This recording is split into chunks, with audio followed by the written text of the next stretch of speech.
are live.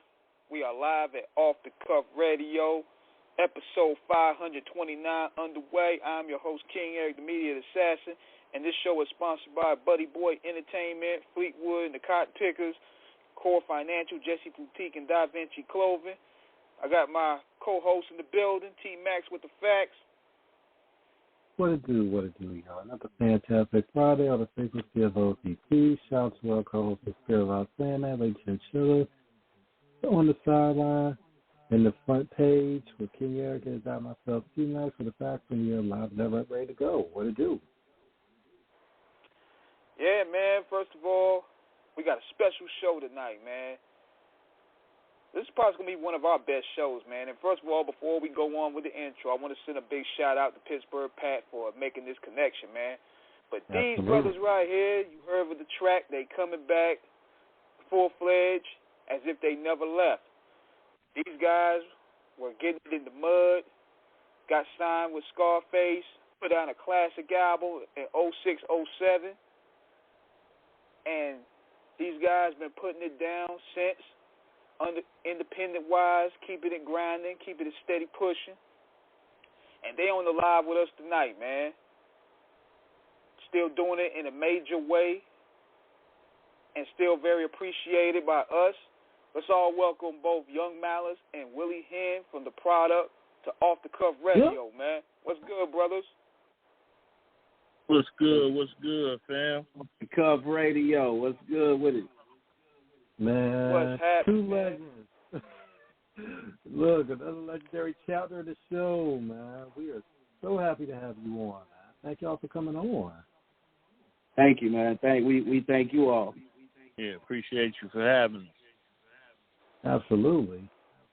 Yeah, man, it's been a long time coming, man. We've been trying to get at you guys for a minute, man, but just like I was telling Malice earlier, man, we was trying to get you guys, but you know how those Facebook pages are, man. They got mostly number fan pages, and you have people just running them, and they ain't even y'all.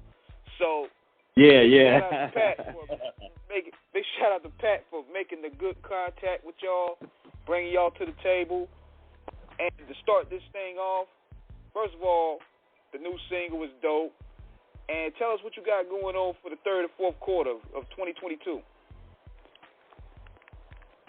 Oh man, third, fourth quarter, man. Me and Young Malice, man. We just knocking records out, man. You know what I mean? We gonna drop an EP around the first. Start the year off with a 5-song banger. You know what I mean? Just to wet everybody's beak a little bit.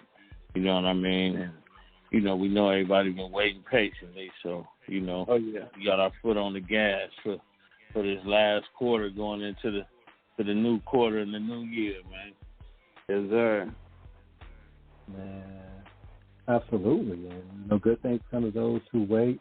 Obviously, everybody knows you all from, of course, the album you all did 1Hunnid with Scarface 3 years back, which really, catapulted you all to. And we sometimes it's overused, but for y'all, it is so appropriate. It's so well deserved. You all were legends in terms of working with a legend. They really made a legendary album because the hip-hop heads will really know it. But before we get, before that happened, obviously you all were deep in the game, of this culture, being a child of this thing we call hip-hop. I wish you were all of us. I guess we do it like we always do by this time. Tell everybody how y'all started. Go ahead, y'all. Well, shit, man. Man, that's a long story from the beginning, huh? We got time. We got 2 hours. Let's do it. Y'all got time tonight? Oh, hey, cool, man. Cool. We got time. I started off on the indie grind, man. Just recording, doing my thing in Jackson, Mississippi, bro, and ended up meeting Face at a little club out in Jackson known as Freelon, and we just linked up, man. He heard me one night. We just linked up, and he invited me to go to Atlanta, and I was introduced to Block from Block ENT, and we started on the Boys in the Hood project. Yeah, Russell Spencer from Big Block. Yeah. Right. Yeah, that's my dude, man. Russ, man. Shout out to Russ. And that dissolved, bro. I ended up in Houston with Brad. This is when Brad was doing this thing with Def Jam South, man. And I ended up in Houston with Brad, and he ended up calling out a few dope artists, or in his opinion, who he thought was dope. And we all ended up in Houston, including Will Hen. And when the smoke cleared, it ended up myself, Hen, and Face. And you know, that's how you get this product thing, man. Man. Yeah. You all, yeah. I mean, coming out of Mississippi, go ahead, please. I was just gonna add to what Young said. I was in the Bay Area, grinding independently. Mm-hmm. I was a part of a few collectives, one being the Do or Die Clique, the other one being the Done Deal Family and the Network. And and after a while, we all branched out and did our own thing. And in the midst of that, I was working with the producer Tone Capone, legendary Tone Capone out of Oakland. He was right across the bridge from me, and we ended up connecting. And Face Tone ended up letting Face hear some of my music. So they initially invited me down to get on the Ghetto Boys album, The Foundation, the last album the Ghetto Boys did together. So I ended up doing a little something on that album. I think on the 1, 2s, and 3s is the name of the song. And then from there, I got that call back to come to Houston when Young Malice, and then when he finally made it to Houston after the Block ENT situation, then I ended up being called down on that same trip. I think we were working on a soundtrack. Face was like wrapping up his situation at Def Jam South, I believe. I know he was still the president at the time, and we were doing some cuts for a soundtrack, a movie soundtrack, and then from that meeting of the minds, all of us, I guess he decided he wanted to put a group together with me and Young Mal. Yes, sir. This is during the time, both of course where you come from. We got to shout out, of course, Jackson, Mississippi, and Oakland, California. The 762 and the 510, respectively. The music legends out there from both of y'all areas and states are so distinguished. When you think about what was going on at that time in terms of where hip hop was, and you all working so diligently, and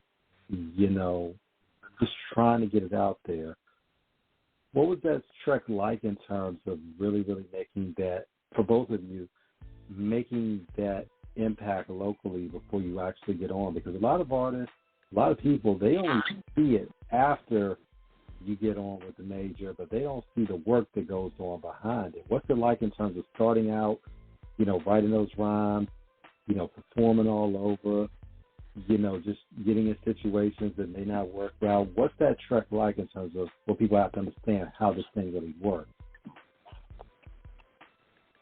You got it, on. That trek is like, I'm going to say this first and foremost, a whole lot of free rapping. A whole lot of free rapping. Some rapping mixed with some trapping. Some a whole lot of neighborhood support. A whole lot of, your guys and filling up them cars and getting on the road. Because, we were carving out trails back then, at least as far as the Bay Area and San Francisco is concerned. We were carving out trails from the top of California to the bottom of California, all the way up to Canada, and doing those shows for 500, 1,000, 1,500, 2,000, feeding everybody off of that little bit of change, and those same routes still exist that the newer artists from the Bay Area, local or not, are picking up 5 and 10 for.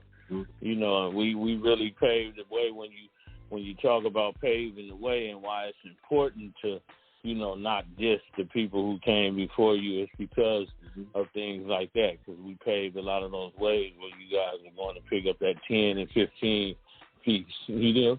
Right. Man. Now, hold on, we got Pittsburgh Pat on the line here. He just want to do a drop for y'all real quick. Pat, what up, Pat? What's going on, Pat? Yo, what's happening? What's happening?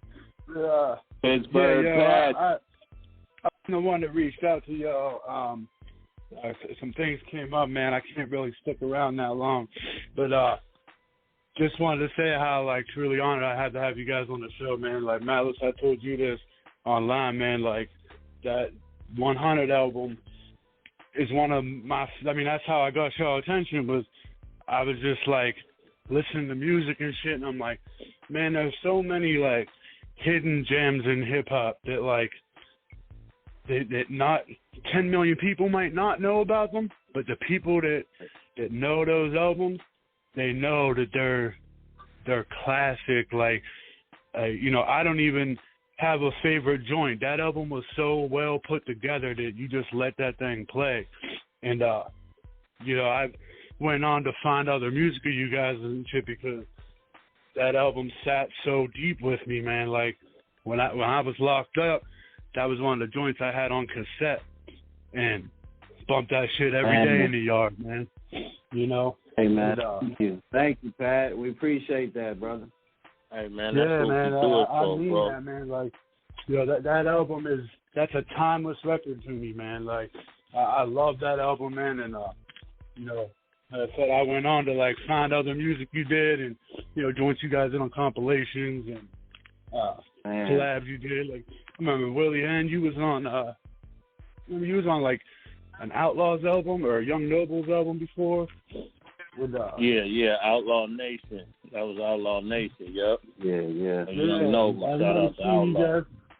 One of you guys on a Yuck Mouth compilation too, and Selly Cell and shit like that, man. But yeah, I went on to search you guys' music up and down, man, because to be able to even hang with someone like Scarface throughout a whole album is just fucking incredible. Because a lot of people, while everybody wants to be put on and that, a lot of people would be intimidated by that. Scarface is one of the best ever, no matter who you ask. And if you can't hang with them, then there ain't no point in doing it. But y'all hung with them y'all put together something that I consider a timeless classic, man, and I mean that. That's, you can ask Eric, that's how you guys are on the show right now. It's because of how much that album means to me, man, and I'm so glad you guys reached back out and came on the show before. Hey, man, thank you, Pat. That means everything to us, bro. We hear it. We hear it a lot, man, and just to know that album really touched people and affected the right people. It might not be in the mega millions, but the people that reach out to us, man, some of the best people, bro. Some of the most, thoroughbred individuals. It's not just the mass population, of people. It's the people who really felt it, bro, who really got it. That means everything to us, brother. I think that's more important anyway, man. You guys could have easily wrote Scarface's name, made a fucking Shake Your Ass Club record that was hot for the summer, and then that was it. But instead, you guys made music that maybe the masses didn't go out and, pump it like crazy or nothing, but the music meant something to the people that it did reach, and therefore, 15, 20 years later, you guys can still talk about it, still get interviews, still get shows, still get compilations, still work with other artists, because the music meant something to somebody. We don't think of you guys and think, oh, they're the ones that made that bullshit club record that time. When your name's brought up, it's brought up with respect, man, because that album was deep, man, and it, anybody that listens to that shit, if you don't feel that, man, then I don't know what to tell you, man, because that's a great record, bro. Thank you, man. Thank you, brother. I appreciate that, man. That, I love but, it, man. always say the realest guys in the world got hip to that album. You know what I mean? Because everybody, it's like the stories be the same, man. They always say, you know, the album got them through something, or they was playing it on the yard, or you know what I mean? That was part of their program. You dig what I'm saying? Yeah. So it's always beautiful to hear that, man, and that's what we do it for. Yeah, man. It was actual music, man. It wasn't just like a beat coming on and y'all rapping. Like, y'all took your time with that, I could tell. And like, you know, I even think those are some of the best, like, meaningful Scarface bars, like verses and shit that he's ever spit too. You know what I mean? I think that he like brought his like A game, and at that time he was working a lot because like they had like the Ghetto Boys reunion at that time, the My Homies Part 2. Like, he was working a lot at that time. But I could tell that he took that project very serious too. And, yeah, man. I mean, that's a good way to get people to listen to it. But y'all are talented as hell and held your own, man, for sure. Yeah, man. That album came out of love, bro. That 1Hunnid album came from us being around each other every day, man. Just real family, you know. Waking up in the same household, you know, one of us sleep on the couch, the other one on the floor. You know what I'm saying? We was around each other every day, man, and it came out through the music. You know, we're not just three individuals who were just thrown together, bro. That was us being around each other all the time. You know, me and Brad was living together. You know, he and Brad, we all lived together at that particular time, man. So that's why that album sounds the way that it does. Yeah, man. Like you can definitely tell that wasn't like just email me your verse and you know what I'm saying. Right. Like we'll make it sound right with the beat. Like you could tell that was.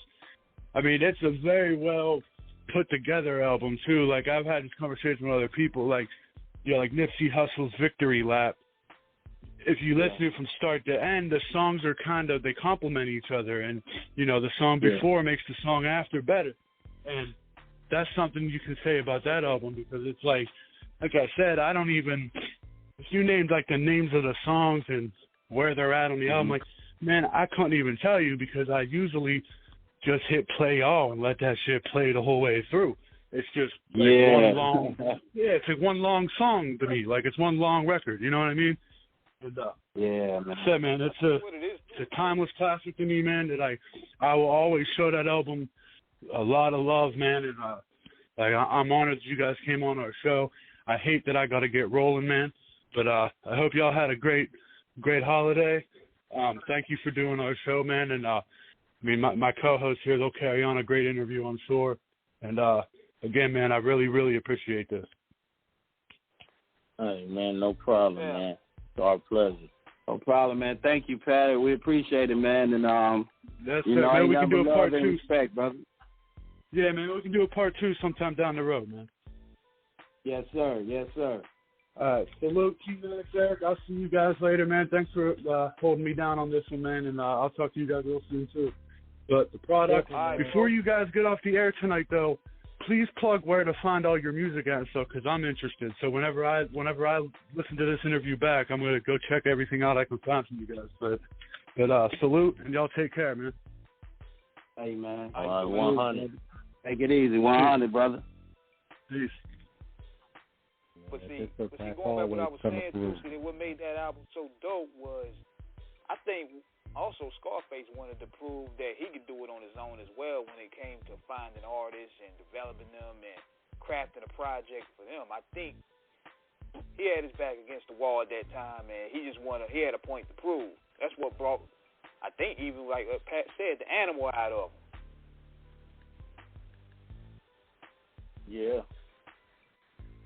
Most definitely. I mean, you know, it's always good to have some young blood and then have fellow artists who actually love the craft as well. You know what I mean?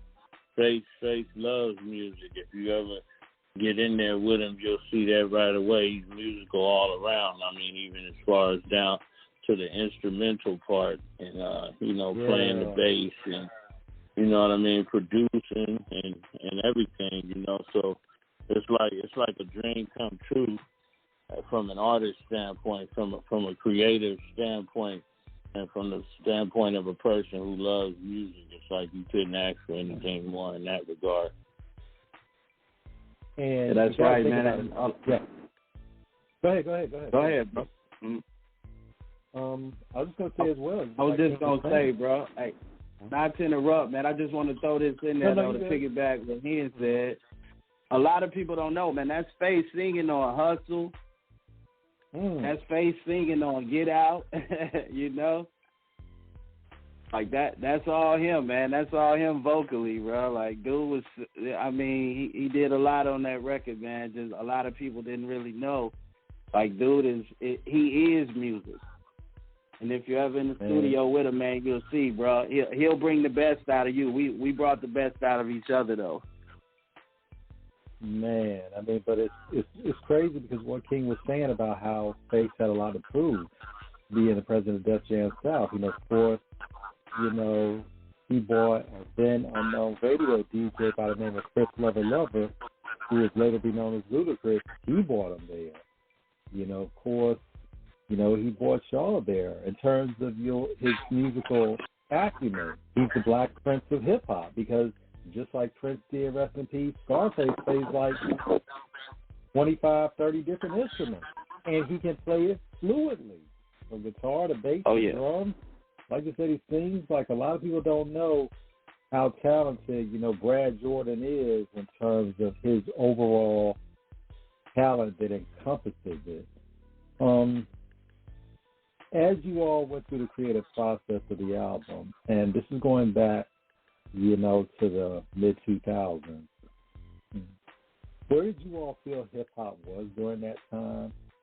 And what was it like in terms of realizing at that moment when you all got to Def Jam South, like all the work that you had both did virtually and that coming together as a collective, it's like, wow, we're here. We made it. Go ahead, yo. Oh, man. No, it was a beautiful thing, man. We felt at that particular time, man, the music had a certain sound, bro. And when we were in the studio, we were just trying to do something that was new and fresh.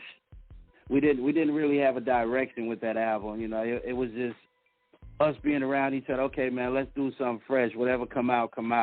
And that was our focus. We wanted to get at people something that they hadn't heard before.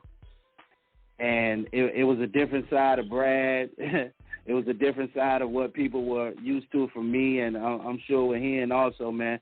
We really had to dig deep to bring something fresh and a new sound.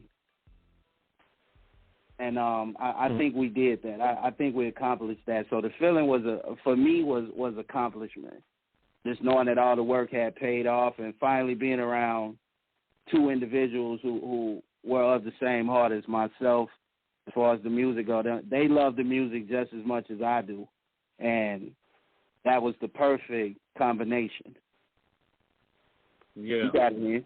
Definitely, you know, the cohesiveness of it all was, you know, largely inspired by, you know, just the whole group in general.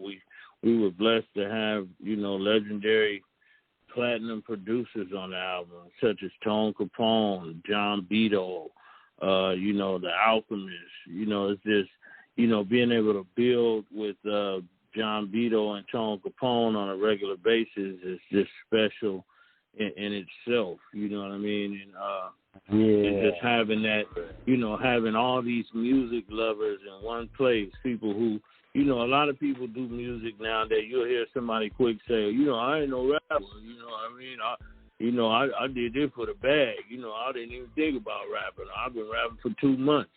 But for it to be people who actually love music and, you know, have been doing it for years, it's a whole different vibe. We were on our own radar. We weren't even checking for what was going on in the world, man, to be honest. Like, you know what I mean? I'd have to look back to even tell you who was really cracking. That's a fact. That's a fact. You know, other than, because the crazy part about it is, what I like to say is, if I can just set the tone, show a picture of what was going on during those times, you know, to answer your question, it was the hyphy movement up here in the Bay Area, and it was the drinked up, dripped out movement in Houston. And then you had the trap movement buzzing. So we found a place in between all of those three huge movements.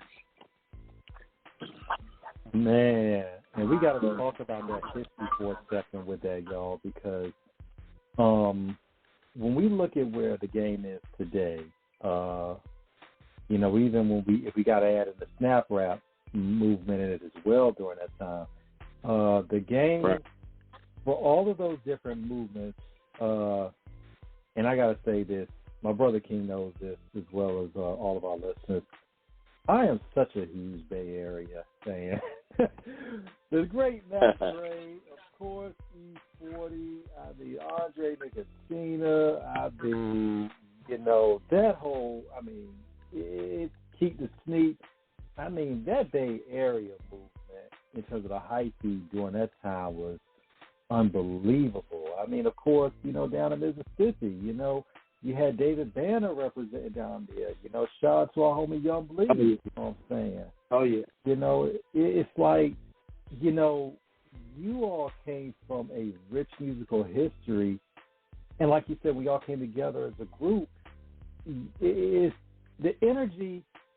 There's just so many different iterations of what we call that energy of essence during music. We had the 80s, we had the 90s, and we had the 90s, of course, simultaneously with the East Coast and the West Coast. Like King says, the air was different. I tell the youngest, you know, we both tell them, you had to have been there to really understand it. When you saw all these artists coming out during that time, and you all were part of that, did you all know at the time how legendary you all would become making an album that would be mentioned in that arena, in that same breath, as some of the dopest, you know, projects ever released in hip-hop history from all of those movements you all aforementioned? Nah. Nah. That's the craziest part. That's the hardest thing to see. I mean, you have hopes that you make a splash, but you never know. I mean, I know how much I love music, and I've seen, you know, how long people play records that they really love, like, you know, 70s records, and you know what I mean, and the people who dig in the crates. But you know, I couldn't imagine. I couldn't see it. I couldn't see that far. You know. Yeah. Me personally, from that time period, man, I knew what I felt. I knew that being in the studio with these guys, that moment was special. I didn't know how the people would receive it, but I know how I felt about it. And I know that I hadn't heard anything close to what we were putting together. And so for that to resonate with the people, man, and for them to reciprocate that love and that intensity that we felt when we were recording it's priceless. So we didn't know it was going to resonate the way it did, but I felt it was something special going on in the studio while we were in that together. Definitely, man. And you know how we also staying in the East Coast, how we knew it was going to be a good album, because at the time we had the metric system by these magazines like Double XL and The Source. I think when Double XL gave you guys an XL, we was like, okay, this album might be legit here, you know, because at the time, journalism had credible writers, and people within the music knew the music. So it was like, okay, I never heard of these guys before. They gave them the XL, they put the stamp on them. We got to check them out. Come to find out, Yeah. It was legitimate. The Source, Double XL, those were big parts. Those were definitely the meters that would get you interested. You know what I mean? We read more back then too. You know what I mean? So, you know, I still got a stack of Double XLs and Source mags myself. You know. Oh yeah, me too. Yeah. I think the Source gave us about 4 mics. You just reminded me of that, man. They damn sure did give give people an idea of what to expect. Yeah, when you think about the time at what was going on and how the music business was operating, because this is before, because we've had the internet pretty much for about the past 25, even going 30 years when we look at just how online, technology has moved. YouTube had just began to drop, because YouTube, I believe, had dropped in like 2005, 2006. Right. Facebook was pretty much moving well. MySpace was a thing back in the day, for those that remember that. Yeah. Twitter hadn't come yet. IG hadn't come yet. And it was just really like nobody had really, like you all said, like King was saying, the game had really not developed from a technological perspective of what's the word I'm looking for, promotion. So it was really up to you reading the magazines, of which every Double XL I've had since the press, shameless plug, since 1997. I have every Source magazine since 1994. Shameless plug there as well. So you really had to read these to really know about what was coming, who was dropping new heat, who was new in the game. Right. What was it like in terms of the marketing in general? What did you all notice in terms of how labels were actually promoting it, and how they would get in touch with these writers, get in touch with these publications, even going back to MySpace in terms of when they would have the artist pages? How did all that work during the time? Oh, man. Go ahead, yeah. As far as marketing? Yeah, just in terms of what the metrics were, because this is like, it was just a different time. And I forgot to mention, we forgot to mention Black Planet, so this is like, we're seeing the nascent beginnings of what would eventually come, but it wasn't there yet. So it was really, there was no substitute for good music, which you all just jumped the bar with and just raising it. What did you all find in terms of how promotions went, in terms of how it was to put the album together, and then the rollout in terms of the promotion tours, the budgeting, placements, in terms of how did all that work for y'all at that time? Because we're going to get into that later in terms of how the game has changed in terms of the metrics of where some of these artists are coming in. Right. Yeah. It was just, it was more complex. Like nowadays we're in an era where you can self-market yourself. And I wasn't even hip to Facebook until at least 5-6 years after that album dropped. If Facebook was live then, I wouldn't know about it. MySpace, we were definitely during the MySpace era. And it gave us a reason to learn how to play with social media. You know what I mean? So it definitely was a precursor to what was to come. But back then, we had to do press runs. You know what I mean? We had to go do the interviews in person, take the pictures at the interview. It's not just like posting a picture and shoot a video and that's it. We had to actually go be interviewed. If we did do a phone interview, we'd probably still have to do a photo shoot with one of their, photographers on site. They'd probably send the photographer to do the interview. But I just remember doing the press runs, New York, all the big markets. You know what I mean? New York, California. Down it was just south. more hands-on, man. It was a more hands-on process. That's all. And never could we imagine, you know, right now, the game is instantaneous. You can reach out to anybody at any particular time. You know, back in the Gap, though, you had to see a individual when you saw him. You know, you might have to get that ticket to the show to run up on your favorite artist. You know what I mean? Like right now, man, it's Instagram, it's Facebook, you can actually reach out to these artists, and it's instantaneous. And that's kind of crazy, you know, like you couldn't reach out to Michael Jackson or, you know what I mean? And you can reach out to your favorite artist now, man. You can holler at them. You can chop it up with them and market yourself. It's wild right now. You know, the game is wide open right now, but it was just a more hands-on experience back then. That's all. Just a little different. Nah, you won't go get next to Mike and Prince like that, man. That's like touching exactly. Hey, but look, I met Prince, man. I shook hands with Prince, man. Yeah, man. Me and Brad met Prince, bro. That's a cold story. Well, tell it. Yeah, you got to give us some gems about that one. Tell it. Blouses. Go ahead, man. Blouses. Nah, man, I ain't going to take y'all down there right the whole tonight, man. Look, y'all know Prince the ball. Y'all get him on the court. Blouses.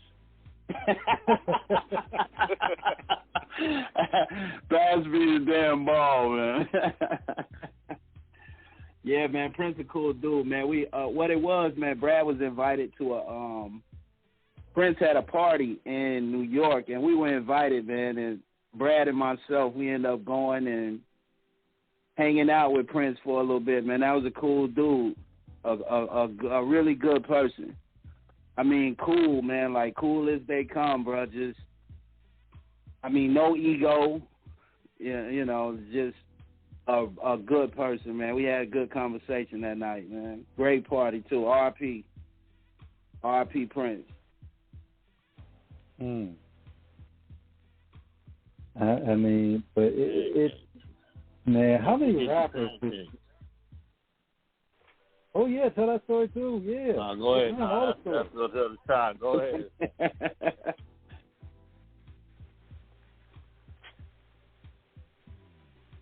But I mean, but how many artists can say they actually met Prince and you know really just get to vibe with him and everything? You know, and I mean, tell us about some of the other people y'all met along the way, you know, in terms of when you all were really, like, getting out there, like, really going. Because, I mean, there's industry parties today, but even though it was going back, like, 15, 20 years, man, I tell the youngins today, it wasn't no industry parties like it was even back then in terms of when you were really meeting people. I mean, hey, tell us some more.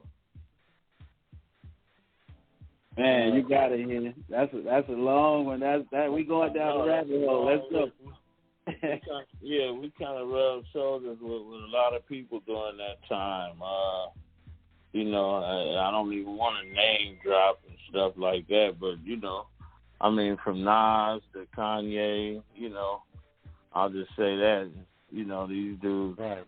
Like, you know, Brad already has existing relationships with a lot of these people. Right. And, you know, Kanye is a big Face fan. Face was the one that really gave him his big break production-wise, you know what I'm saying? So, once he did that song, once Face did that with Ye, that even made Jigga and Dame, you know, have to respect him a little bit more. So you know, you could see it in Kanye's face that he held a lot of admiration for Face in that regard. You know what I mean? Yeah, Nas showed us a lot of love, man. Nas showed us a lot of love. I ended up kicking it with Nas at a club all night one time, you know, standing on the couches, smoking weed, drinking Grey Goose vodka, you know what I mean? So it was Man. he always showed a lot of love. He got on MTV and shouted us out. He told me he knew the album. He told me how he used to listen to the album in the Maybach, riding through New York City, smoking cigars, you know, and I was trying to, you know, be all cool and nonchalant, but, you know, this is God's son. When I didn't react right, he grabbed me up. He said, man, did you hear me, man? I'm talking about I play y'all shit in the Maybach, smoking cigars. Like, you know, I mess with the product. You know, he physically grabbed me, broke me down when he grabbed me, man. I had to smile after he did that. That's heavy. That's one of my favorite guys. So to be admired by people you admire is a special feeling, man. It's plain. Definitely. You all mentioned Kanye, and we're not going to really speak on all the stuff that's been going on lately. We're not here for all of that. It's about y'all, and of course, but we also want to talk about from a perspective, because a part of what we do on this show is we talk about seeing people on the way up. Kanye at the time was an up-and-coming producer.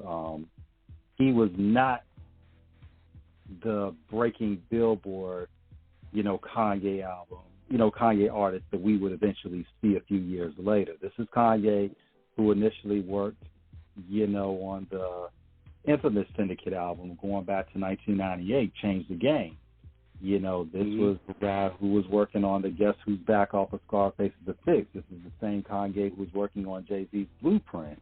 You know, this is, he was at the time like anybody, just like Nas, you know, still trying, back in the early 90s, still trying to get his foot in the game. What was it like to see Ye at that particular point early in his career in terms of still, you know, trying to really, really get out there and really ultimately break through? Did you all know the type of genius that he had, that he was going to become what he became? Yeah. Man, I remember hearing Guess Who's Back on The Fix. Right. And I remember talking to Brad and telling him, like, yeah, man, you know, Brad already had the ear for it.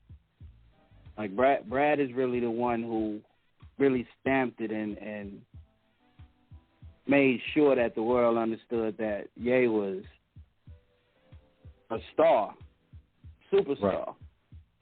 Right. You know what I mean? When I heard his productions, and then to finally hear, I remember hearing Through the Wire.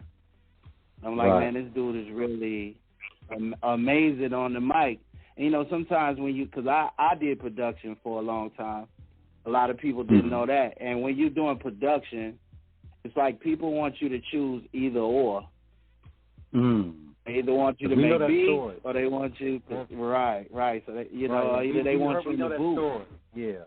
Yeah, we know that story about how, we know that story about how, and I didn't want to interrupt, but I just kind of caught the flow, but we know that story about how, with Kanye, about how hard it was for him because he really wanted to rhyme, and nobody would give him a chance. You know, he broke it down on the last, I believe the last song of College Dropout, if I'm not mistaken, and if y'all correct me if I am, because I know the song had initially jumped on the mixtape circuit when he dropped his mixtape before the actual album, but he broke down like literally the whole story of his whole journey through the industry.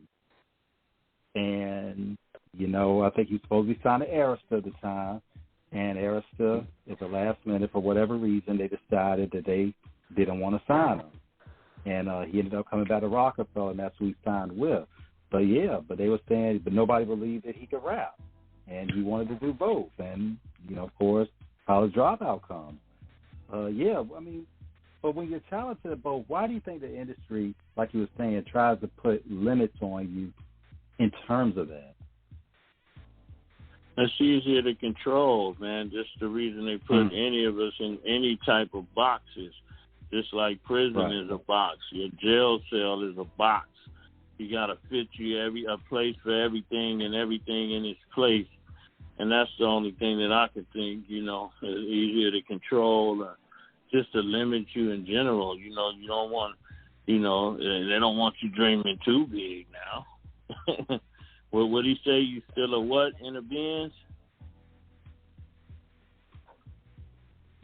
You know, that would be my theory on it. Get too big and start become more so your own man and not really needing them. That's where they really start try to clip your wings. Yeah. Yeah, because a rapper and a producer is a threat because, you know, that's two checks. Like the homie 2 Techs. He told 2 Techs.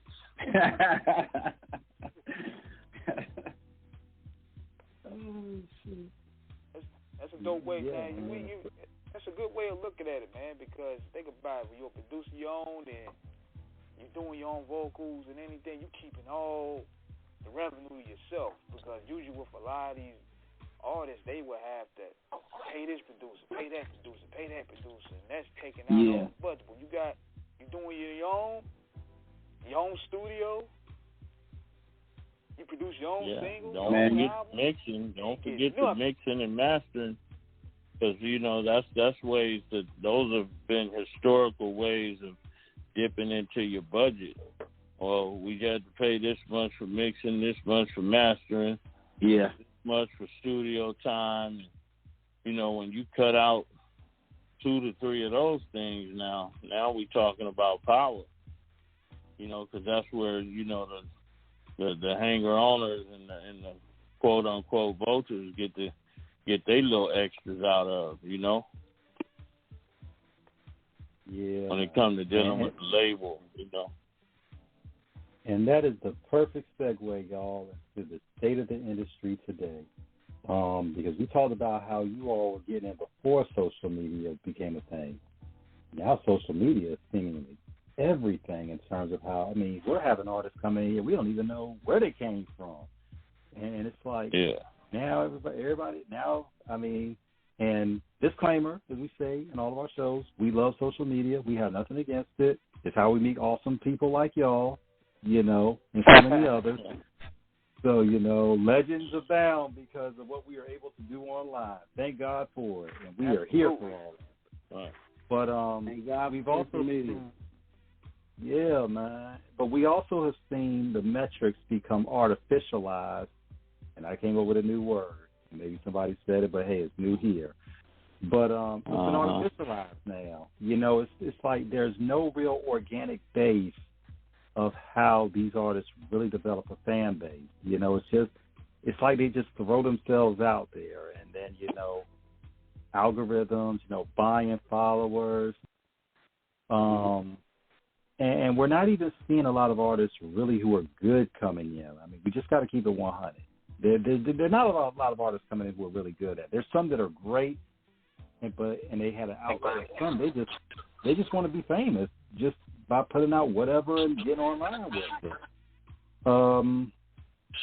When you talk about how the industry has changed, what have you all seen in terms of the metrics for how labels are picking up on artists, how artists are getting into the game, how artists are not understanding the business still about what it means to get of the process of getting signed and actually making revenue, and then most importantly, keeping longevity in the business?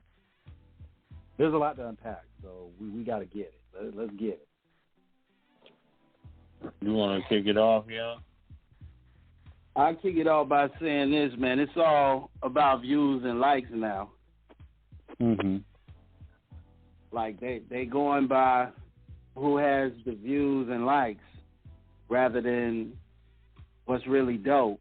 Like, what's really, like, the artists who really put their heart into it, man. You know, and I'm not saying a lot of the more popular artists right now don't put their heart into it. I'm saying there's a lot of overlooked young artists who really put their heart and soul into their music, and because the numbers and the likes aren't as high, these particular artists get overlooked sometimes. And that's the social media rush. Like, you can blow up overnight off controversy now. You know, we come from the era where you wanted to stay out of the bullshit. I don't know if we can say that on here, but y'all can say whatever the fuck y'all want to say. We are uncut. Hey, my nigga, let's get it. Man. Go ahead. Appreciate it, bro. But we come from an era where we were taught to, hey man, we got to conduct ourselves a particular way. You know, we've been had the muscle to create waves and start all the controversy we wanted to, man. But that's not how we move. So right now, you know, you can pick your phone up right now, man. Okay, this artist just got into a fight at the club. This artist just got robbed. It's all controversy. And that's what people are gravitating to because of social media rush, man, rather than focusing on what we should focus on, which is the music. Yeah. I definitely agree with Young said. And, you know, instant gratification plays a big part in it. And the other thing I noticed is the currency. There's a different currency that's used in the entertainment and hip-hop, especially hip-hop. And, you know, we've been used to fiat currencies all this time. But but then we had the cryptocurrency. But the other currency is clout. You know what I'm saying? Clout is an actual currency. I watched an interview earlier today with a young guy interviewing another guy, and he was talking about clout and clout case. He talked about clout, and then they spoke on another person and what makes them hot. And he was like, well, the views. See, that's something that didn't exist 15 years ago. Right. Like, what the fuck is clout? If you asked us 15 years ago, what you mean, like clout, the big shot in the street? I would have only been able to relay it to the streets. But now clout is something that almost exists in the cloud, you know, that we call the internet and the World Wide Web, you know. And it's like, you know, so let me see what his clout is like. Okay, has he got a check mark? Is he popping? How many views he got? Okay. How many followers he got? Okay, how many friends he got? That's a whole new fucking currency, man. Clout is a new currency. So the clout is one of the nuances that I've noticed, and you know, and the instant gratification. The instant gratification is, you know, it's something I'm happy because I love to see people eating and shining. But you know what I mean. Right. I don't like to see people their relevance being judged based on clout. That's the one thing that, you know, sticks out too. Yeah. They make it like you don't have certain followers, you're basically, I hate this term, is irrelevant. Yeah. Like I heard a young guy, I think it might have been 21 Savage, trying to say Nas, and he was talking about Nas. Yeah, it was weak. Right now. And I think what he was doing was he was misconstruing the term relevant with hot or lit right now, on fire. You know what I'm saying? Because he almost contradicted himself within that statement by saying, he said, I think, not to quote him exactly, but I think he said something to the tune of he ain't relevant. He just got a loyal ass fan base. But he said he has a big fan base. That means he's relevant. Right. You have a loyal fan base because you are relevant. You might not be on the Billboard charts.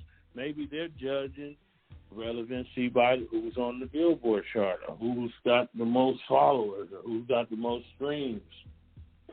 So, I think that that's what we're dealing with a little bit of that. Now, he really wanted to say it with his chest out, but he had to throw in where he had his own base. Nah, say it with your chest out. You think he's irrelevant, period. Yeah. He was scared, though.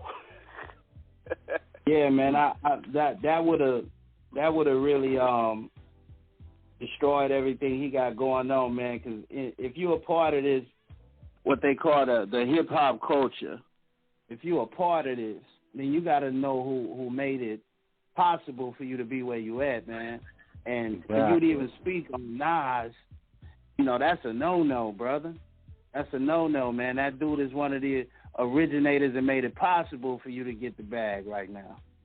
So to even use the word irrelevant in the same sentence with a Nas, bro, you violating. You in violation, period. Period. Whether he used it correctly or incorrectly, he in violation for that one, bro. When you look at that, but it's just a miseducation. Yeah. I think it's the words being used out of context. Definitely, like Young is right about that. Like you got to know better than that. And we're the only genre of music who does this shit. You know, the ageism, right? You know what I mean? Everybody else, when you see R&B singers performing with their contemporaries and the ones who came before them, you see the admiration. You see the bow down. You'll see Beyonce bow to Patti LaBelle. And Beyonce, she's the definition of relevant, right? She's the most lit singer on the planet, but she still bows down to Shaka Khan, Patti LaBelle, and Gladys Knight. So I wish we could take a little bit of that. I wish hip-hop could study from that book. I'm going to jump in the cypher with this, y'all, because you all have just hit on so many great points. So I gotta drop my verse on it. Because when we look at what 21 Savage did, number one, even Nas's, for some people would consider Nas's worst album, Nostradamus, smokes anything that 21 Savage has ever done, of which I am a fan of Nostradamus. A lot of people hated it. I liked it. Let's go further with it. Oh, what's this thing called, a Grammy? Oh yeah, Nas has a Grammy. 21 Savage got a Grammy. Right. You know, wait a minute. How long has it been since 21 Savage actually had a hit song, and he actually had to do a collaboration with Drake? I mean, can I keep going? I mean, where do I stop? Let's see. Nas has dropped and 4 albums in Nas 2 a years. nigger shirt. Yeah. And Nas wore a nigger shirt to the Grammys. Yeah. Do you think 21 would even have the balls to do that? Well, I know he held up I'm a whore sign. Oh, yeah. When he was dating Amber Rose. He was Amber Rose's boyfriend in a slut walk. He said, I'm a hoe, too. Well, I know one thing. That statement kind of aged well in terms of what you sell in the shirt, in terms of the type of comments you made. You know. Doug Christine a rap. He's Doug Christine a rap, man. He's like Doug Christine trying to talk about Kobe on the bench. Man, that's heavy, bro. I mean, hey, look, let me say this, though, bro. Let me say this right quick, man. You know, that comment really bothered me, bro, because it bothered all of us. Never in a million years would I think a 21 Savage would be able to even speak the name of a Nasir Jones, man. And Nas is, I remember being in Jackson, Mississippi, riding to school every morning with my tape deck, man. And you know, I'm in Jackson, Mississippi, bro. We didn't have a lot of our own music and our own culture at that particular time. This is the 90s. Now I remember getting my hands on that Illmatic tape. Man. And having that in my tape deck, riding to school every morning, man, just listening to Nas. It ain't hard to tell, and you know, it moved me. It inspired me to the point where now I'm sitting here having this conversation with y'all about our album. You understand what I'm saying? So when somebody speak on a Nas or a Rakim or a Face, or it's certain names that you just shouldn't touch, bro. The founders, you shouldn't touch those names, man. That's off limits in my book. Unless you're bigging them up. Unless you're bigging them up. They don't hold them names sacred at all. Like, you know, you go to their community, you talk about the Rolling Stones is trash. You will see them hillbillies go wild on you. And they'll go wild, bro. They'll lose it, fam. They'll lose it. Like, man, that was blasphemous for dude to speak on Nas like that, fam. That was blasphemous. Nas inspired all of us. And you know what I just learned by listening to y'all talk? That What's that? That the instant gratification is also an attitude. You know what I mean? It's also an attitude. It's like if you don't fall into this algorithm of thinking, you know what I mean? You know what's hot, what's relevant. How are you judging? Who are the judges? Man, Who we have to look at. You know what I mean? What we're seeing now, y'all, we're seeing a lot of young brothers coming in because we're all older. So our understanding, and I want to preface this by saying this is not to get on an academic high horse about the history and the relevancy of well, let me take out relevancy, but the history and how we're supposed to be scholars. But damn it, we've all been in this shit for a long time, so we know a little something. Starting with Nas first and foremost. Nas was part of that second generation in the 90s of the dope NYC MC. He was part of that next generation. Him, Wu-Tang, Jay-Z, that was part of the second generation of New York hip-hop. Biggie, you know, and so many others that would come after that, you know. So what he would bring really inspired so many. I mean, we can't forget OC and all them, you know, Big L, you know, I mean, that, you know, Fat Joe was part of that, you know, so it's like we're seeing this whole new generation of fire-ass New York City talent coming in and really, really, really doing it, carrying on the tradition. And Nas is still to this day, you know, one of the elite in the game. You know, this man is 48 years old, and he is rhyming somehow. Shout out to Hit Boy. They just found something that somehow Nas has just reinvigorated himself. This dude is rapping like he's in his 20s, and he did it on 4 albums in 2 years. When we look at hip-hop culture in general, hip-hop culture in general has always been inherently competitive because of it being a street-oriented culture. You know, it was just articulated through rhyme. But what we are seeing now with 21, and that was a very arrogant, very dismissive, very immature, and yes, a whole statement that he made. Because I'm like, dude, you can't measure your career by what Nas did in terms of it, because Nas actually found his fan base. It's like what everybody talks about the NBA and how it is now in terms of the eras, in terms of what these players would do now as to what they would do back then. And the era back then was a lot more physical. Hip-hop back then was a lot more grinding to get on.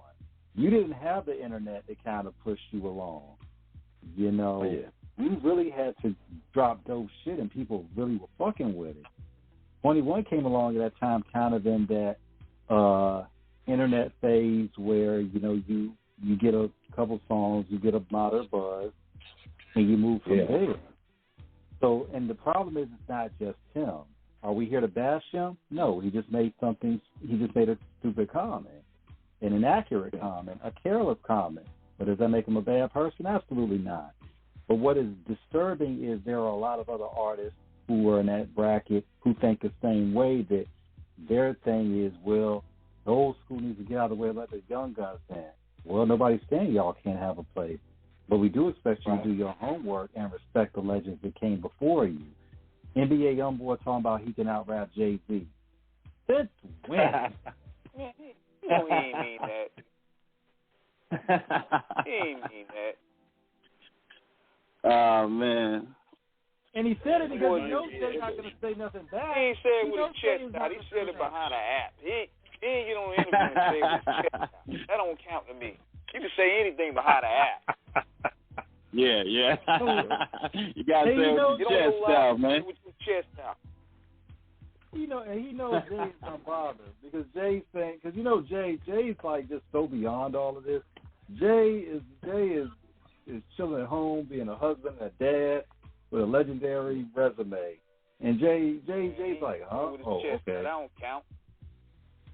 Yeah, man. You know what I love about Jay, man? I love the fact that dude has enough money to relax and not fuck with it if he didn't want to.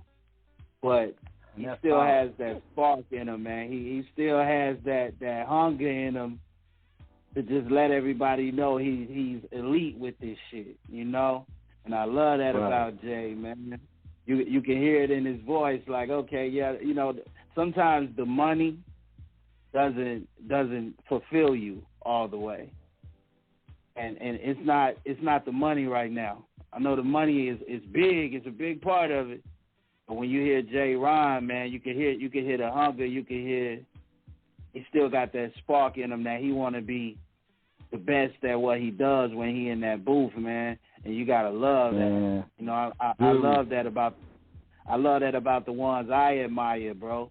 I love that because it inspired me when I go in there to try to come with my best work. So, yeah. What he did on that Khaled God did verse, I think he got caught up in the moment because it was, now is it a hot Jay verse? Absolutely. Some people say it's his best ever. I would put that probably in the top 10. I won't put it in the top 5, but it was a fire verse. I mean, and I think we got nostalgic because we had not heard Jay on an album in so long in terms of doing an actual LP. But I would tell anybody, no matter where you placed it, Sean Corey Carter, what he spit on that was just, I mean, the verse I think itself was damn near like 3-4 minutes. And I mean, he literally bodied it. By the time I finished, I was listening to it. I was like, oh my God. And this man is in his 50s. But bro, check it out. The bigger part of it is he doesn't have to do it. You feel me? Dude can go out to his resort, chill with his wife, and say, hey, fuck it. But the hunger inside him won't allow him to do that. It's like Mayweather right now. He could retire at any point, man, and never throw another punch, bro. But he keep getting in the ring. He keep punching. And that's Jay right now, man. So that verse was a gift. I look at that as a gift, bro, because it was so many, you know, he said so much within that period. If you listen to what he's saying, I know y'all really listening. He said a lot, man. He said a lot, bro. But I could segue that with a Willie Hen. If you listen to a Willie Hen verse, it's so much said. A lot of people may overlook certain, but it's so much said. That's why I love Hen, man. I'm a big Willie Hen fan. Why are we on here right now? Let me tell Hen. Hey, he don't know this. Go ahead. Hey, I'm a big Willie Hen listener. Oh man, stop it, man. You know, hey, I'm a big Young Malice fan, man. You know, man, what I mean? Get out of here. I can quote him anytime. You know what I mean? Hey, look, we call each other, man, quoting each other's lines all the time, bro. And that's a beautiful thing, man, because a lot of stuff don't move me. So if something moves me, man, it sticks with me. And everything that this brother on his line right now says, man, it stick with me, man. So while we on here, man, shout out to Willie Hen. Hey, man, flowers to Young Malice, man. But that's beautiful, man, that you all have maintained that bond and that brotherhood and that love for so long, because we've seen situations over the years where even some of the most legendary groups, you know, and when I say this, we're not trying to diss or shade anybody. I mean, even when we look at the Wu-Tang, collectively they're great, and we're not saying they hate each other, because they don't. But it's just there's been a lot of issues between them in terms of business and personal stuff that kind of really has gotten in the way of stuff over the years. We've seen things with a lot of groups where they broke up along the way because there were just the business. When you all look at the business and being veterans in this now, what have you all learned in it in terms of what it means to, because a lot of people want to be famous, and a lot of people will go to unimaginable lengths for celebrity, but they don't always understand what celebrity and the responsibilities that it entails, what it means. What have you both learned, and how have you managed you both managed to not let the trappings of ego and excess, snare you? Well, I think the celebrity and the fame part of it all is just really the byproduct to putting in the hard work and everything, or at least that's how I viewed it. That's how it was viewed traditionally. But nowadays, celebrity is clout. It's another form of currency. So you have people actually striving to just be famous or be the most lit or relevant online, in the metaverse, in the internet world, which is a whole nother world, is what you'll learn after you spend enough time there. You know what I mean?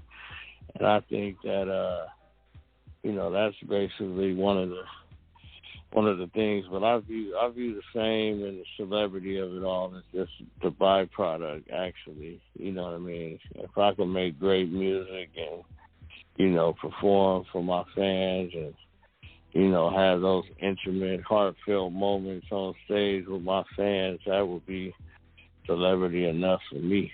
And still go to the grocery store would be great. Oh, paparazzi in there. Yeah. Oh, yeah. I mean, me personally, I never really wanted to be famous. Like when people would hear me rhyme or whatever, or hear my music, I would let them do the talking. I never wanted to be, like Bruh said, I never wanted the paparazzi following me everywhere I go, and I never wanted that, man. I know people who really seek that shit. They think they want that, and then when you get that, you realize this ain't all it's cracked up to be. When your privacy and when your personal life is now public, and every little thing that you do is now scrutinized. It's for the public now. If I could make the music and have my people that really mess with me receive the music and live comfortably without all that extra shit, that's what I would prefer. Me personally. I'm a Scorpio, man. We like our privacy, Right. Yeah. And one thing about it too, the pressures of celebrity are so we've been blessed. We have met so many people in the years we've been doing this show. And we talked to a lot of people off air. And one half of a very, very, very famous production duo, I'm not going to mention his name, but me and him were talking a couple months ago, and he said why he moved, out of L.A. to, Las Vegas, because he was like, it's just so phony in terms of the industry and some of the people that we deal with. And it's just a lot to try to handle because it's so much where we look at Hollywood lifestyle, because it's just a universal term in terms of being in show business. It doesn't just mean California. It just means the Hollywood lifestyle in general. In terms of when you're meeting certain people, you got a lot of fake smiles, a lot of pats on the back that also have a knife in the other hand. You're also dealing with people who secretly may be envious of your position or the love that you get. And it's a lot of smoke and mirrors. Not to say that the life is bad, but it's how you navigate yourself through all the smoke and then looking in the mirror and making sure you are still the same individual that you are when you first came in, and that mirror doesn't crack from a corrupted reflection. Man. When you think about all of this, the people you've met, the things that you have seen, and not get into your pockets, the money that you've made, doing what you've done, what is important in terms about making sure, because people can get lost in it, from the finances of over excess spending to not necessarily, and not saying this in your case, but not necessarily knowing how to handle it after, maybe for some artists, when the lights turn off, when they don't have that celebrity like they used to. I'm getting a little ahead of myself. Please, for what I've said so far, please, y'all give me y'all input on that, please. Got it, Hindu.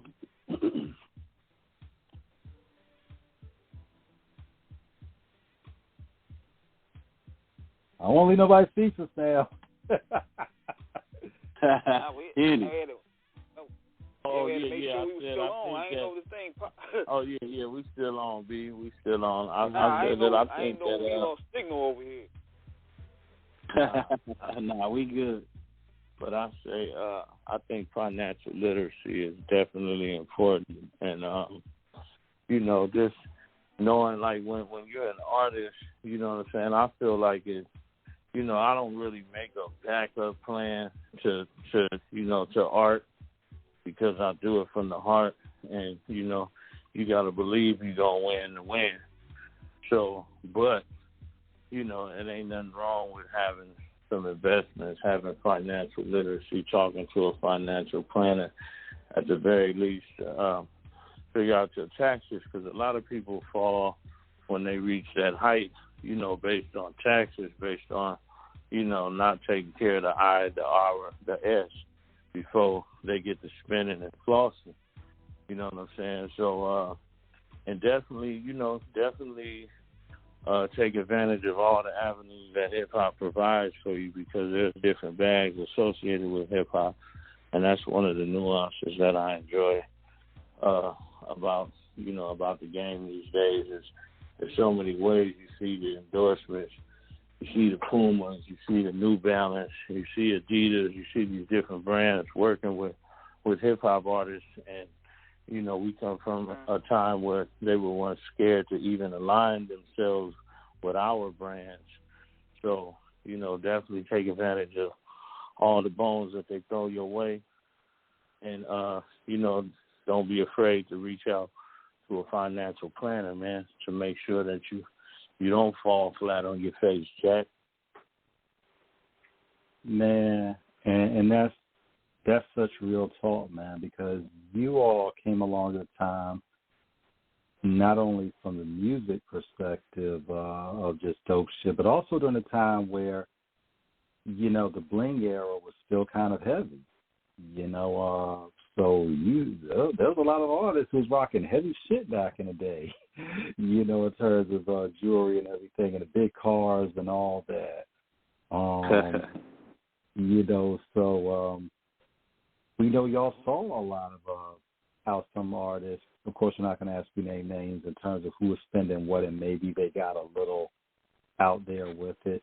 What do artists need to understand about investing in the career in terms of before they get paid, in terms of coming in, making sure that they are in a proper studio, that they are paying the proper engineers, that they are paying the proper video producer, that they are actually getting good in terms of writing their rhymes, understanding their 16 and their 32s, breaking it down, understanding song structure. When they decide to drop a mixtape, if they want to do physicals, how it is packaged properly and professionally, how to network, how to circulate. Instead of trying to blow all their money to look rich, which they have not gotten there yet. Or some.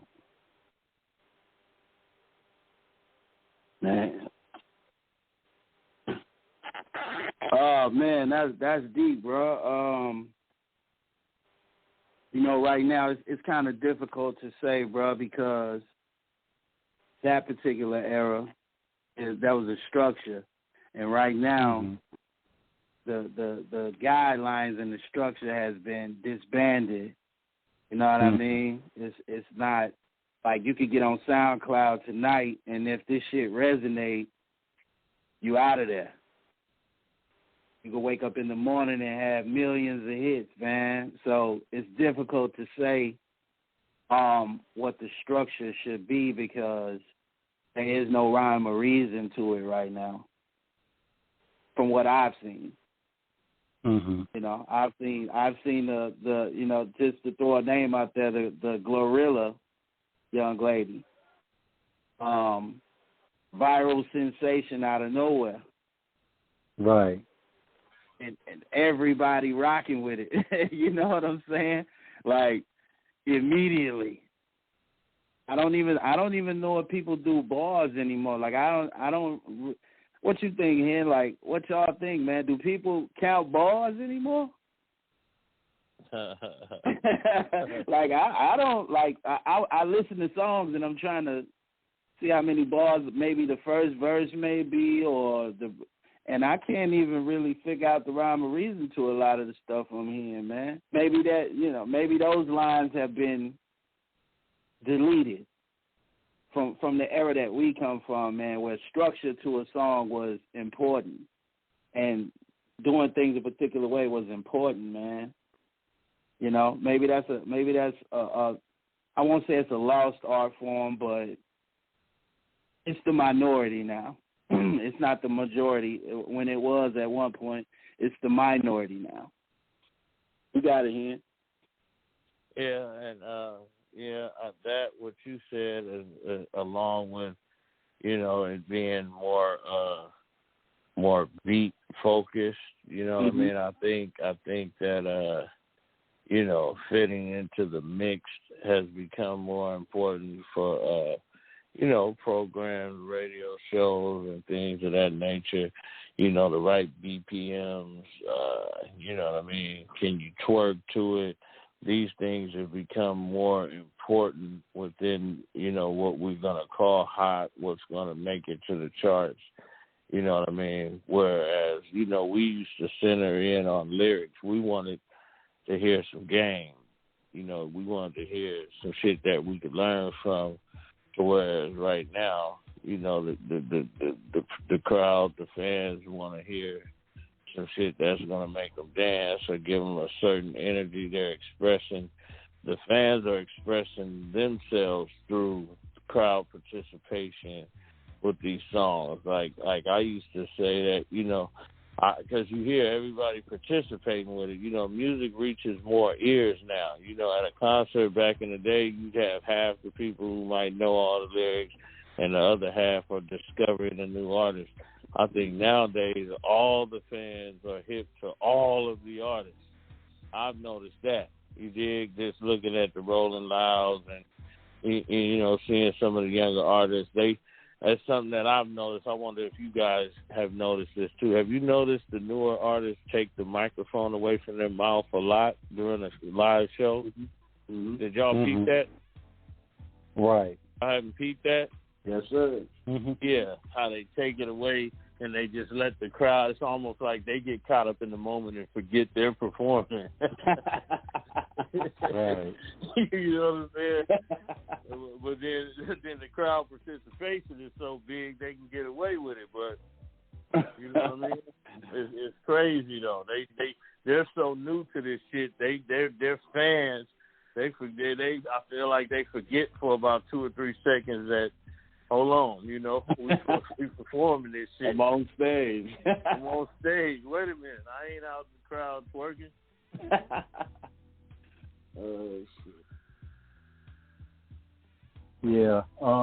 It's wild when we look at how it's changed.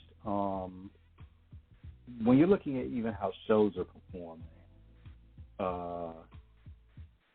it was really like back in the day, you really were about, you really had a stage routine together. You really had your it was like you literally would go. It's like a boxer who would be training. It was like Mayweather or Tyson when they were about to go in the ring, but they would train for that shit for like a month and a half before they actually perform, because you really, really, really were making sure that you had everything down in terms of remembering all your lyrics. If you were a group, you had all your dance routines down. I know Beyonce, when she did her Super Bowl routine, they said Beyonce, because the Super Bowl was played in February, and I think they said Beyonce, because she, of course, they just announced it, but they had already let her know a couple months prior she was going to do it before they made the official announcement. So they had said Beyonce had already been like, pretty much, I think, for like 6 or 7 months, they had already been in rehearsals for what was going to be a 30-minute performance. Yeah. And a lot of artists from back in the day, they were really like dedicated to doing their rehearsals, making sure that they delivered a great stage show. And it's really about the energy that you bring. It's about the enthusiasm. Like I said earlier, even with Kanye's latest craziness, I first saw him live back in 2004, the Norva in Norfolk, Virginia. And it was just him and the DJ. And that motherfucker killed it. Oh, yeah. Oh, yeah. I mean, Little Brother opened up. Shout out Ninth Wonder, rapper Big Pooh and Fonte, because this is when they first started out. They were starting out with the listening, but when Kanye took the stage and did his set, Kanye just destroyed it. And we're like, he understood the assignment. And there's still some artists out there that understand the assignment when they do. But you see some artists, they don't really understand, like, if people want to, they got their backing vocals over their speech, and it's like, people want to hear you, even if you might make a mistake, they want to hear you. That's the situation. I'm like, they can go home and listen to the album. There's always a thing in show business that they say that is a cardinal rule: never have your shit sound the same as the album. Yeah. Want to keep it as spontaneous. What was it like for y'all in terms of, once y'all really got out there doing shows, meeting the people, and going all over the world? What was that like when everybody embracing what you both were doing? Got it, brother. It was huge, man. It was it's confirmation, affirmation that, it was meant to be, man. You know what I mean? And like we said earlier, the people who were, we know how hard it is for a real street dude to just run up on another man and give him his props. You know what I mean? So for the guys that was approaching us, giving it up, it was so beautiful, because I'm talking about these is dudes fresh home from a bid. You know what I mean? Dudes who really lived a real life. You know what I mean? These ain't your average Joe Schmoes, and these are dudes who authentic dudes. You know what I mean? These is authentic dudes here, and just giving it up, and they done been through. They done been through it. You know what I'm saying? So it always hit different. Our fans always hit different, man. And I'm talking about all over the world. I'm talking about Detroit, L.A., anywhere we touched down, it was that same love and admiration. It was the same vibe, man. You know what I mean? Yeah, and the people hear it, man. You can't fool the listener. That's number one. You might think you fooling the listener, but you can never fool the listener. They know what's authentic. They know when your story add up, man. Me and him, we never had to prove shit, bro. We never had to make a mockery of ourselves, get out here and, just start some bullshit to turn the internet up so we can get in the algorithm. Man, we never had to do that, man. And y'all the reason why we never had to do that. the people who rock with us and have stuck with us over the years, you know, we both been through a lot of wild shit, but we kept that off the net. We kept that in our private lives. You understand what I'm saying? That's what a lot of people can't do. They can't. They want to go to the internet with the type of shit we've been living through. Yeah. You feel me? Man, we anti-clout. Anti-clout. You know what I'm saying? We anti-clout, man. Let's get those shirts made. Yeah.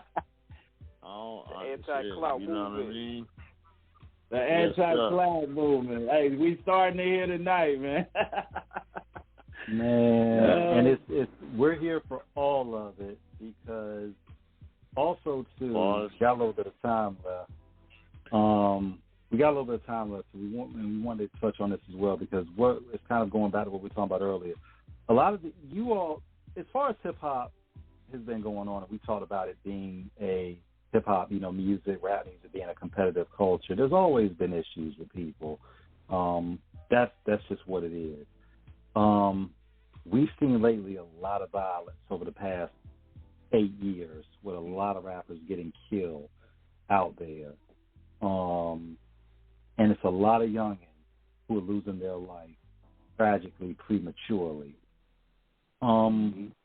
You both are from the block. You both understand it just like we do what goes on out there. What do artists really have to understand about what that street life entails in terms of when this music thing becomes real, it is a business, and you leave block bullshit alone. And you don't go out looking for bullshit with other people. Right. Please. Go ahead, please. Go ahead, yeah. Personally, man,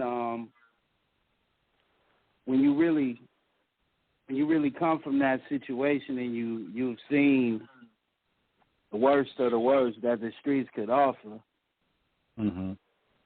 When you finally get an opportunity to get away from that, you should cherish it and take it to heart, man. Mm. When you get that opportunity to get away from the madness, like a lot of people get into the industry, and now they want to gravitate towards the madness, and that's the worst thing you could do because you go knocking at the door, man, you're gonna get what you're looking for, and that's what this is the case with a lot of the murders, with a lot of the things that we're seeing in the culture right now. It's a death culture now. Because that's all they preaching, but that's what's being preached to the people. That's what you going in the studio making. You preaching death. Like the Bible says, there's power, life, and death in the tongue. Exactly, man. It's the energy. It's the energy that you create, that the artist is creating, that's manifesting itself in their lives. So if you make a song that inspires, you can go to the Still Here song that y'all played, and we thank y'all for playing that at the top of the show, man. If you go to Still Here, if you listen to the lyrics, if you listen to most of our songs come from an omniscient perspective. We're just narrating, and we trying to give it to you from both sides. Some people only tell one side. Okay, we want to talk about the shootout. Okay, what happened after the shootout? Okay, you want to talk about the drugs and the trap. What happened after the trap? When you went to the feds and came home and nobody was fucking with you and nobody had nothing for you. A lot of people just tell one side of it. You got to tell the whole story. And that's where we come in. We try to give it from both sides, man. You have to tell these youngsters, man, okay, what happens after you go let off the 100-round clip and hit the innocent people who had nothing to do with anything that you involved in. Right. About the mothers crying, about the funerals, about the people with no life insurance that can't even afford to die. You know what I'm saying, man? It's expensive to die, man. You feel me? It's expensive to die, brother. Real spill, Jack. A lot of these people don't even know that. It's expensive to die. So when you get opportunity to get away from this shit, you got to cherish it, man. And a lot of people taking it as a joke. Now you get some money. Now you want to bring the streets with you. That's the instant gratification part of it, you know. There you go. That's the part where, you know, well, this shit, I got this shit so quick, it really ain't no value on it. You know, I done got it so quick that I don't value it. You know what I mean? I'll just get another bag. Right. I'll fuck this bag off and go get another. Because, you know what I mean? That's how I got the last one. Shit, you know, this money by the ton. You dig? So, you know, if you take that attitude, you know, which is not a practical attitude, you know, you're gonna move like that. But, you know, that's one of the symptoms of the instant gratification because, you know, they know you gonna fuck it off. They know if your mind ain't prepared to have it, you gonna fuck it off anyway, and it's gonna end back up in their hands after they give it to you. So they ain't even worried. They select who they want to give it to too. They don't want to give it to the person who's gonna invest and do man counterproductive to their plan. And it's crazy because people have to understand this. When you're looking at street culture, a lot of artists we know, you know, personally, who were really out there, who really, and they said, you know, people we talked to off air, you know, people we talked to on air, they were like, I got in this because I was trying to change my life to get out of it because I knew what was going to happen if I didn't get out of it. But also, too, when we look at it, it's deeper because when we look in American culture in general and society, from when revolution happened with, you know, the colonists breaking off from the British under the crown, we've always had that anti-establishment attitude, no matter what color you are. Mm-hmm. And when you're dealing with it from a street level, there's always this thing about validation because of, you know, I have to show I was really out here, this, that, and the other. Well, like y'all said, when people listen to people on wax, artists on wax, they know who's really legit and who is not. Right. There's also a careful situation to understand that when you are still putting yourself in these situations, there is still death is a very real thing. Yeah. Oh, yeah. You know, and when you start, we always got to tell this story. Of course, shout out to OG Bezel in New Orleans. We had him on like 3 years ago, one of the funniest ass shows we ever had. I mean, the way that the man delivered the shit was just so fucking gold. It was just hilarious. Because he was talking about down in Louisiana about how, you know, he's like, if you say a man's name on a record, he's like, you got to go see that man. Right. He's like, they will pull up at the spot where that artist is with a gun to the promoter's head, being like, where is he? Oh, yeah. Oh, yeah.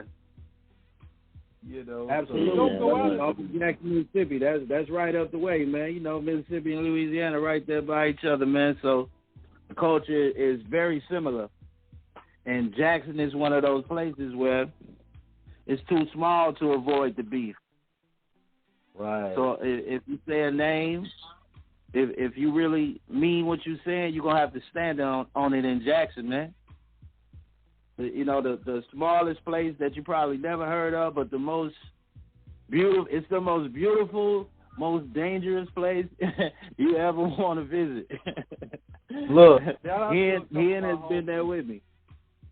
Shout out to a couple of my homies represented down there, Boo Rossini and Snoop 11, you know, from CTE, Corporate Thugs Entertainment. Got to shout them out as well down there. Those are my guys.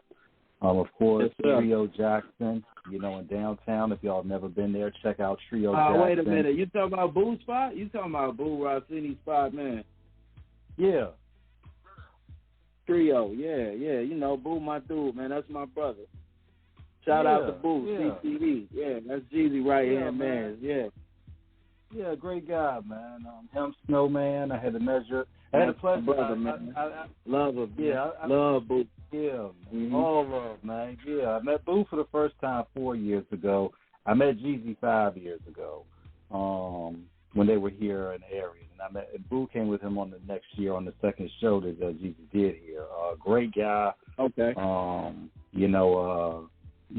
those guys are just solid. Him, Snowman, Sheldon, the whole crew, man. So, of course, that's cool, bro.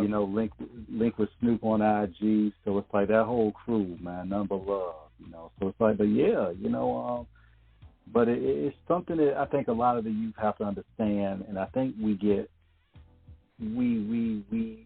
sometimes I think is with the youth out there today, they're getting so caught up in the impetuousness nature, because youth is very spontaneous, because we were all young at one time, so we did spontaneous shit just because.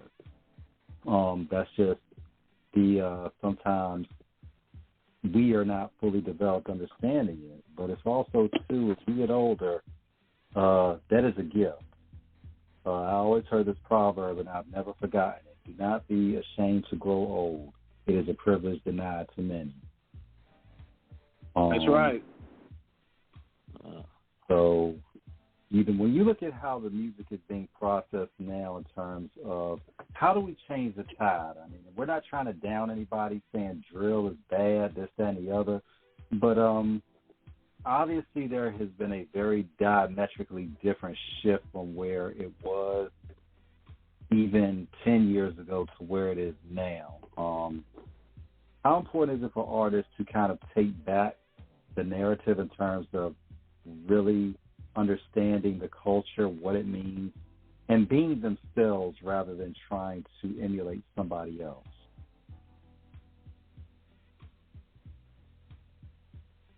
You got it, brother. Originality is a must whenever I bust. I mean, we came up in a culture where originality was just as important as punchlines, catchphrases, and captions.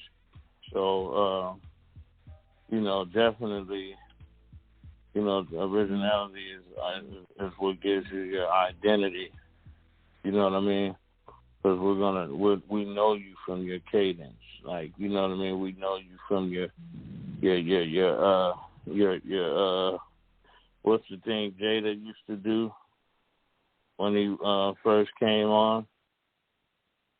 Yeah, the little sound he would make. Yeah, you know what I'm saying? Yeah. We knew Jada from the little, these little things. The originality is what, we knew DMX from the dog growl and, things like that. Yeah, originality, man, and don't be afraid to be yourself. Being yourself is in right now. So don't be afraid to be yourself, man, because you could get a world something that they weren't expecting. We already got the Dirks and the whoever else you want to throw into that category, man. We already have those. And you have to love them for what they are. And sometimes people get confused, like they want to run with what they feel is hot at the time. And it's not always about that, man. You could be yourself. And, Kendrick Lamar is a good example of that. Being yourself, you can win also. You don't always have to go with what's popularized at the moment, man. You could be yourself right now and still win regardless. That's what I was. Most definitely. Yeah, and that's always important. Definitely. And that's always important. People got to understand. Yeah. There's no substitute because you're your own best print. Don't be a carbon copy of somebody because you're not fitting that blueprint of what they did. But you can design your own best edition. As we close in on it, man, So the new project y'all got, I mean, in terms of, you know, what was it, what inspired it, and, you know, what are y'all having moving after this in terms of show dates and everything else as you all go on the press run with it? What inspired it? Go ahead, Hindu. Go ahead, yeah. What inspired it, man?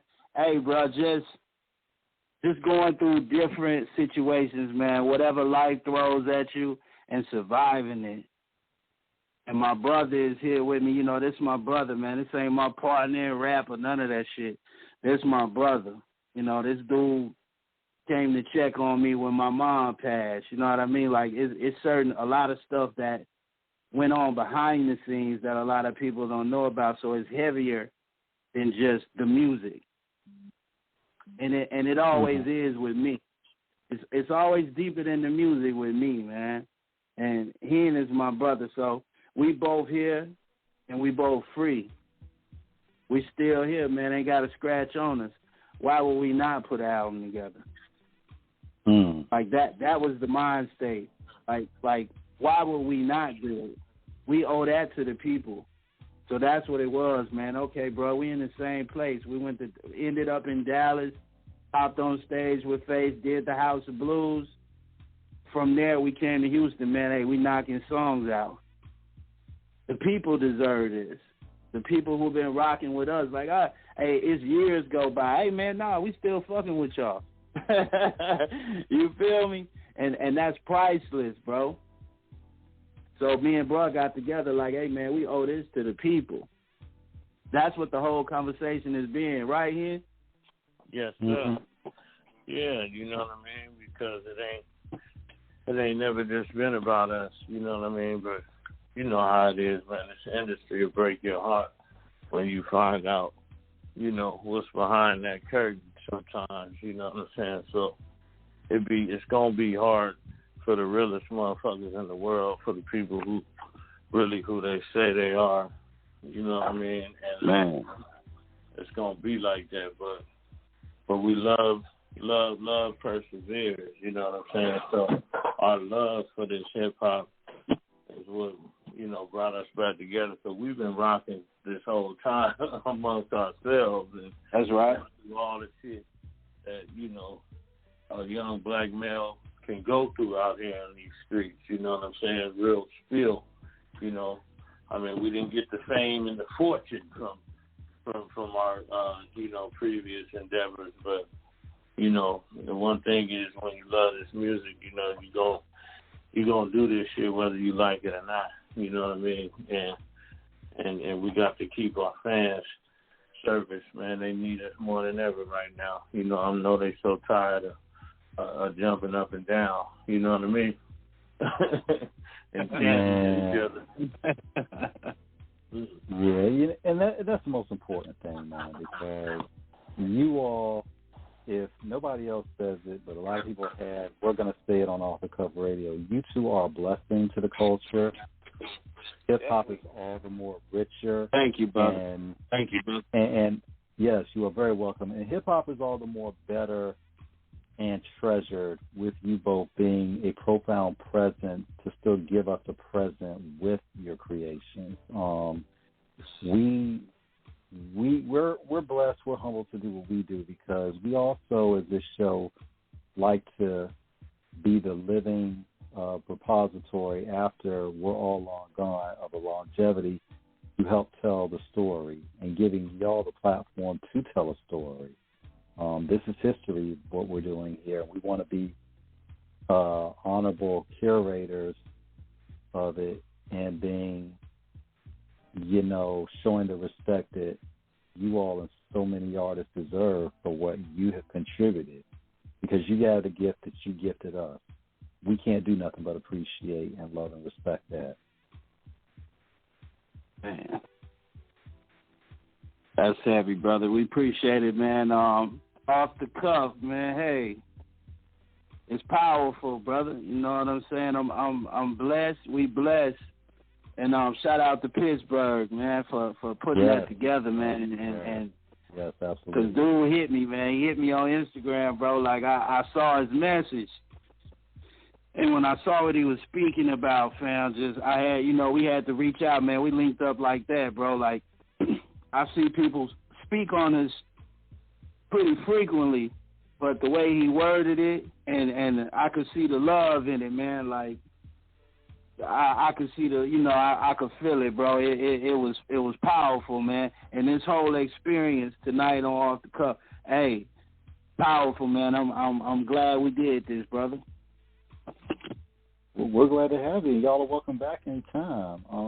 We take what we do seriously. This is us living a dream every night that we have a show. People that we grew up listening to, legends we've had, people that were known and unknown. For them, because one thing about it, before we close out, King and myself got to say this. We want to make sure that the artists, of no matter who they are, when they come on this show, that they feel welcome, that they are comfortable, that they're not going to be disrespected and exploited. Certain people, they run a clown show. We're just going to say it. And we don't do clown shows here. We do masterpiece theater of dignified dialogue to provoke thought and to teach and enlighten and appreciate. And that's our mission here. Hey, you deep, E. That was deep, E. Yeah, nobody drawing no gun here, man. I ain't coming.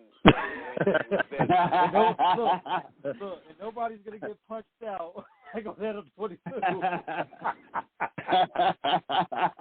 Hey, man, you guys are needed, man. The culture needs you guys. You guys are just as important, man. You know what I mean? And, we don't even realize it at the time when we're making history. Like, this will be played for centuries, you know what I'm saying? And you guys are needed, man. You put the eyes and the ears on the groups and the people that you highlight, man. So, I want to thank both of you brothers personally, man. From us to y'all, man, much love, bro. Much love, absolutely. No doubt, man. Yeah, we definitely going to keep in touch, man. Like, anything y'all pushing, we definitely going to be supportive of it. And y'all definitely welcome again in the near future. Tell everybody yeah, we you can got find that y'all EP, online. man. You got that EP. Yeah. Don't forget about that EP January 1st, man. You know what I'm saying? Willie Hen and Young Malice, man. It's on the way. Yeah, on the 1st, man. You know what I mean? 5-song banger, you know what I mean? And you can find me on Instagram, WILLIEHEN, at Willie Hen on Instagram, YouTube, Facebook. You search me, it'll probably all come up. You know what I mean? Young Malice, YOUNG_MALICE. Hit me up, man. I always try to respond back. Show that love back, man. Reciprocate it. Definitely, always, man. Definitely love the build, man. We definitely looking forward to your EP coming out, and we know we're going to keep in touch. We're going to keep pushing that line, man. Definitely, brother. Y'all ever need us, man, just hit me, bro. We there, man. Believe that. Yeah, man. Line it up. Line up that show in the Carolinas, B. Line up that show in the Carolinas. We coming. We on the way. Show. We on the way. Real Absolutely. talk. All right, y'all be easy. Definitely. Yeah, 100. Thank y'all again. Yeah. Man, 100, man. Much love, brother. We'll talk soon. Absolutely. Peace. Peace.